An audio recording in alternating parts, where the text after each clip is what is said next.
Assalamualaikum warahmatullahi wabarakatuh.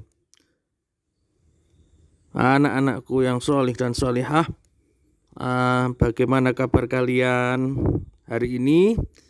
Alhamdulillah ya, semoga kita semuanya tetap sehat, tetap semangat ya untuk melanjutkan pembelajaran kita ya berikutnya. Oke.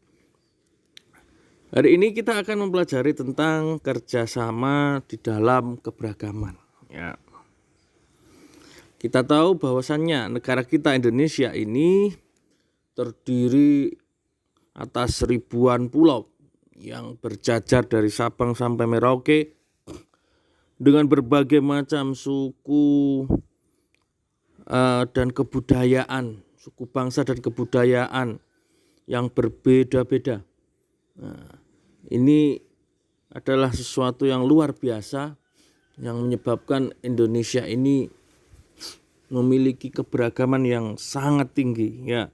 Nah, adanya keberagaman tersebut, maka kita harus dapat mensyukuri keragaman, dan itu merupakan kekayaan daripada negara kita Indonesia ini. Jangan sampai keberagaman itu membuat kita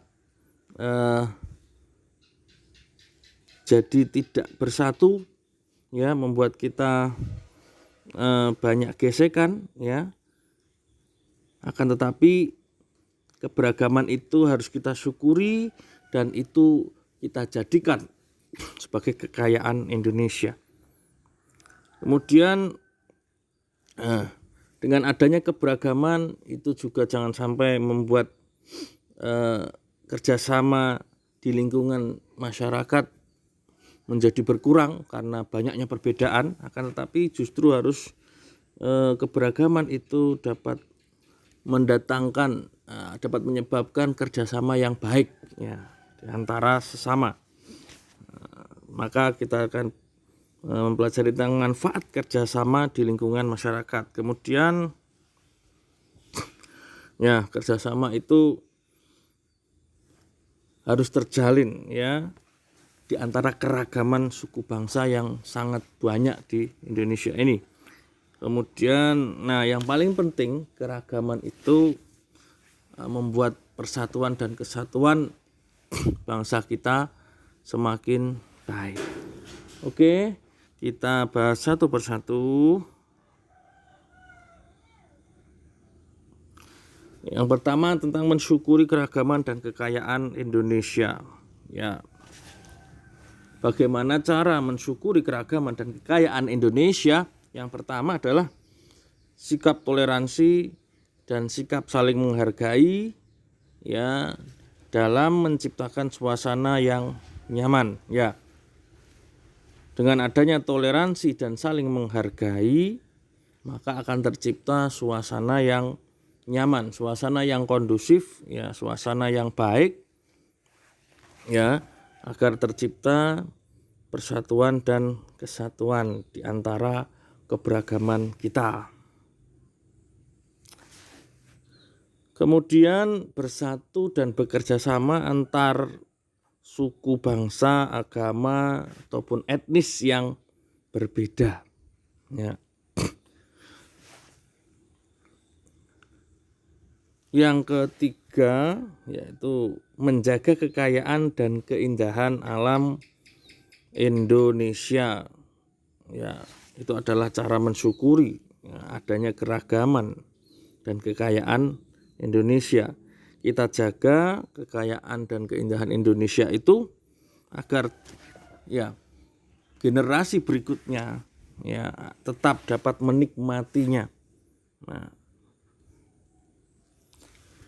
yang keempat adalah memanfaatkan kekayaan alam untuk meningkatkan kesejahteraan masyarakat ya. Di tengah keberagaman itu Indonesia memiliki kekayaan alam yang luar biasa. Maka itu harus kita manfaatkan ya, untuk meningkatkan kesejahteraan masyarakat Indonesia. Oke, kita lanjutkan. Berikutnya adalah menikmati kekayaan alam Indonesia dengan penuh tanggung jawab tanpa membeda-bedakan asal usul. Ya, karena keberagaman yang tinggi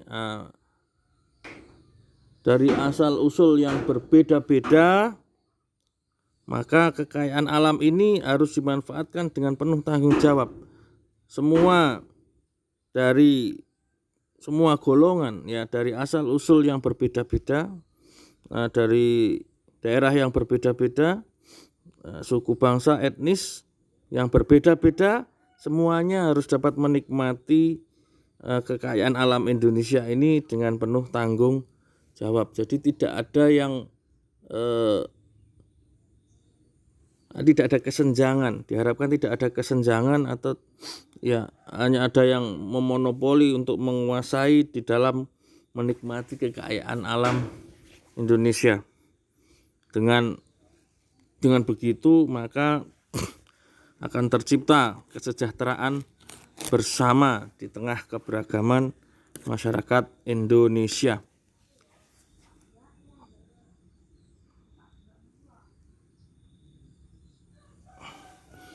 Selanjutnya, kerjasama di lingkungan masyarakat tentunya akan memiliki manfaat yang luar biasa.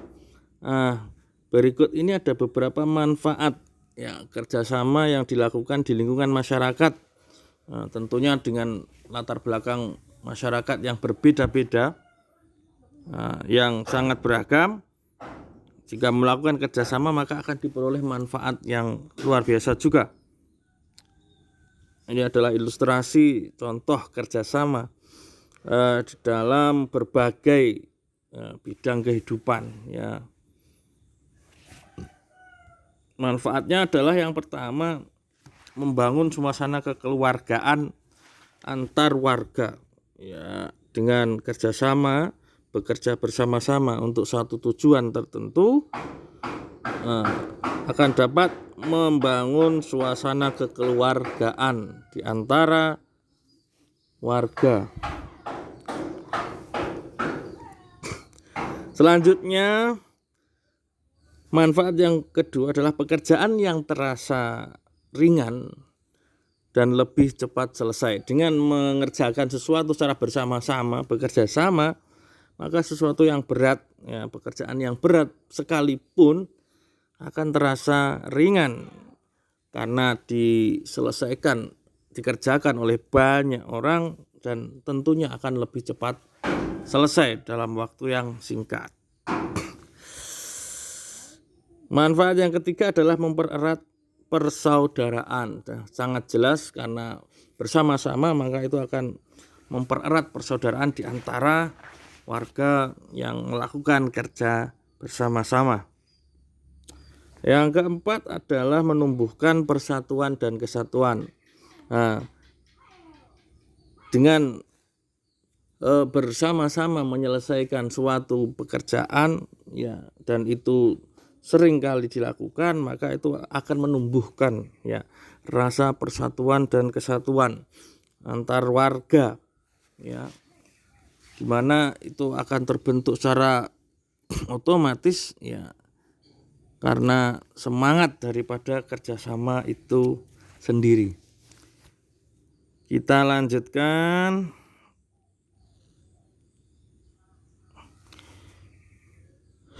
Kerjasama di dalam keragaman suku bangsa. Ya, di tengah keragaman suku bangsa yang ada di Indonesia, maka kerjasama itu memiliki nilai yang sangat penting, ya, memiliki manfaat yang sangat penting, ya, terutama di dalam menjaga persatuan dan kesatuan bangsa ini. Nah, kerjasama di dalam keragaman suku bangsa ini, ya, bisa dimulai, ya, pertama di lingkungan sekolah, ya. Contohnya adalah menjalankan tugas piket bersama teman sekelas yang berbeda suku agama, ya. Walaupun berbeda suku dan atau agama, maka tugas piket di kelas harus tetap dilakukan dengan bersama-sama tanpa membeda-bedakan suku, bangsa ataupun agama. Kemudian belajar kelompok bersama teman dari suku berbeda. Belajar kelompok ataupun kelompok yang lain maka harus dilakukan dengan teman, semua teman ya, walaupun dari suku yang berbeda. Jadi akan ada kerjasama yang baik ya di antara semua teman tanpa membeda-bedakan suku ataupun agamanya. Yang ketiga contohnya adalah menjadi pasukan pengibar bendera bersama teman yang berbeda etnis ataupun suku bangsanya. Ya, intinya kegiatan sekolah, ya kegiatan yang ada di sekolah yang sifatnya kegiatan kelompok ataupun kerja bersama harus dilakukan ya dengan semua teman tanpa membedakan suku ataupun agamanya. Berikutnya,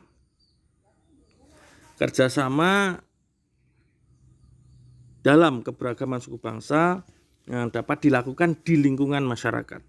Contoh yang pertama, melaksanakan kerja bakti bersama tetangga yang berbeda suku. Ya, kerjasama di dalam keberagaman suku di lingkungan masyarakat. Ya, misalnya kerja bakti. Kerja bakti dilakukan oleh semua warga, ya, tanpa membeda-bedakan suku bangsanya. Kemudian melaksanakan siskamling bersama tetangga yang berbeda agama. Ya, meskipun berbeda agama, kegiatan siskamling atau sistem keamanan lingkungan ya tetap dilakukan secara bersama-sama. Kemudian contoh berikutnya adalah gotong royong membangun balai warga. Ya, semua warga bergotong royong untuk membangun misalnya balai warga tanpa membedakan, sekali lagi tanpa membedakan suku ataupun agamanya. Baiklah, kita lanjutkan. Hal berikutnya adalah ini hal yang paling penting, yang paling penting kita lakukan di tengah keberagaman yang tinggi di Indonesia, yaitu menjaga persatuan dan kesatuan. Ya. Jika persatuan dan kesatuan terjaga, maka keutuhan negara ini juga akan terjaga. Persatuan dan kesatuan dapat kita jaga mulai dari di lingkungan sekolah. Contoh, tidak hanya bergaul dengan teman yang suku dan agamanya sama. Jadi dalam bergaul tidak hanya bergaul dengan teman dalam satu suku ataupun satu agama. Jadi semuanya kita bergaul dengan baik tanpa membedakan suku bangsa maupun agamanya. Contoh berikutnya adalah saling menghormati dan menjalin kerjasama antar teman. Ya, antar teman yang berbeda suku ataupun agamanya harus tetap saling menghormati dan menjalin kerjasama. Ya. Kemudian membersihkan kelas bersama-sama tanpa membedakan asal usul. Ya, kegiatan di sekolah harus dilakukan bersama-sama tanpa membedakan asal usul dari teman kita. Nah, ini akan mempererat ya persatuan dan kesatuan di antara sama. Yang terakhir ya, menjaga persatuan dan kesatuan di lingkungan masyarakat. Yang bisa dilakukan contohnya adalah membersihkan lingkungan sekitar. Ya, membersihkan lingkungan sekitar tentunya dilakukan dengan cara bersama-sama, dengan saling menyadari ya, lingkungan ini adalah tanggung jawab bersama ya, yang bertempat tinggal di lingkungan tersebut. Maka dengan membersihkan lingkungan sekitar bersama-sama akan mempererat ya persatuan dan kesatuan antar warga. Berikutnya adalah membantu tetangga yang terkena musibah. Ya, ini adalah salah satu kepedulian kita terhadap tetangga kita ya yang mengalami musibah, kita bantu. Dengan begitu maka akan saling meringankan ya, dan itu akan menumbuhkan rasa persatuan dan kesatuan antar warga. Yang ketiga contohnya adalah membangun tempat ibadah ya, membangun tempat ibadah bersama-sama ya, dengan cara kerjasama akan menumbuhkan rasa bersatu ya antar warga ya, yang kemudian akan memanfaatkan tempat ibadah itu untuk melakukan peribadahan bersama warga yang lainnya. Nah, itu akan mempererat persatuan dan kesatuan. Ya, demikian pembahasan kita kali ini ya tentang kerjasama di dalam keberagaman, yang mana semuanya itu keberagaman yang ada di Indonesia ya harus diarahkan ya sebagai kekayaan Indonesia yang harus dipertahankan ya dengan meningkatkan kerjasama sehingga akan tercipta persatuan dan kesatuan. Ya, semoga ini bermanfaat bagi kita semuanya. Amin. Assalamualaikum warahmatullahi wabarakatuh.